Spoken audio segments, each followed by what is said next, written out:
so yan, magandang gabi mga kamaestro. Welcome back ulit sa ating YouTube channel. So muli na naman tayong nagbabalik ngayong gabing ito.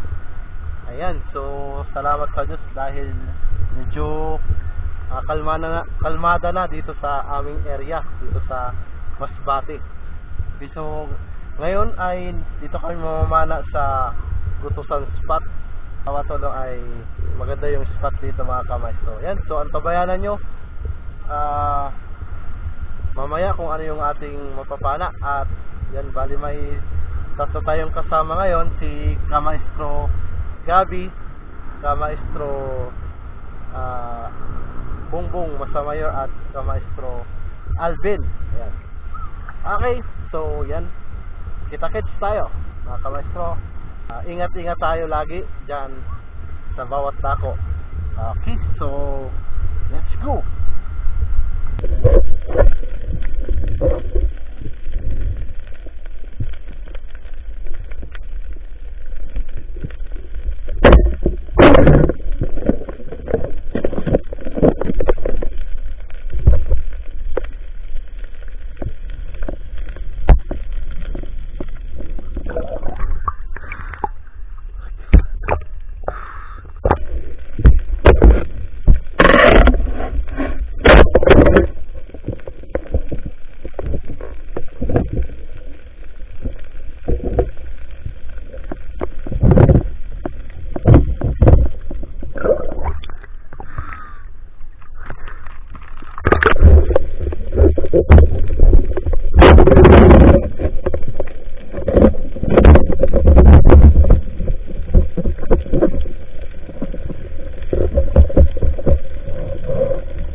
Bali ito na lahat yung ating mga napana ngayong gabi mga kamaestro.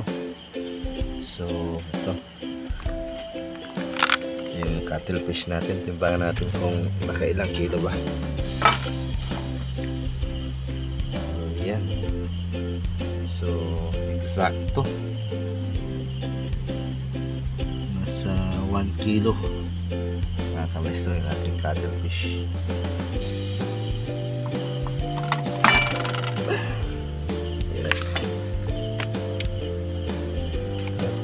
Ating isda, meron tayong dalagang bukid,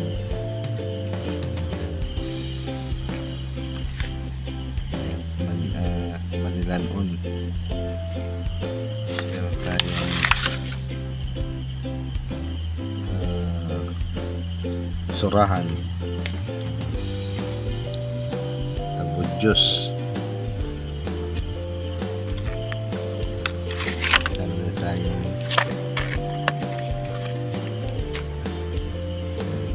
lapu-lapu. Ating meron tayong langgit. Ang tawag sa amin ay sako-sako.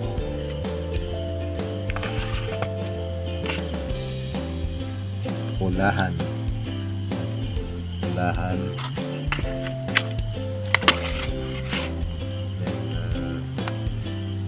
Palata yung tawag sa amin. So medyo madalang yung ating mga nakikitang isda sa ilalim, kaya pinagtyagaan na natin tong mga paro-paro. Kalipangbang yung tawag sa amin. Alright, so timbangin natin yung mga isda, mga kamestro, kung nakailang kilo ba.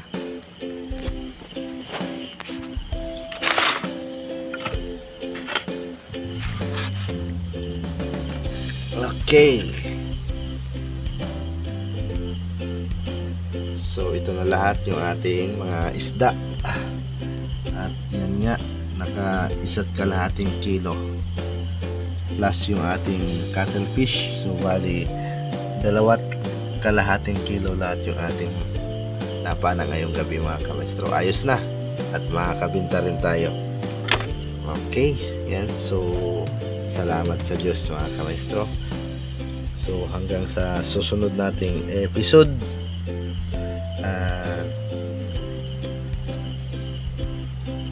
kita-kits tayo ulit.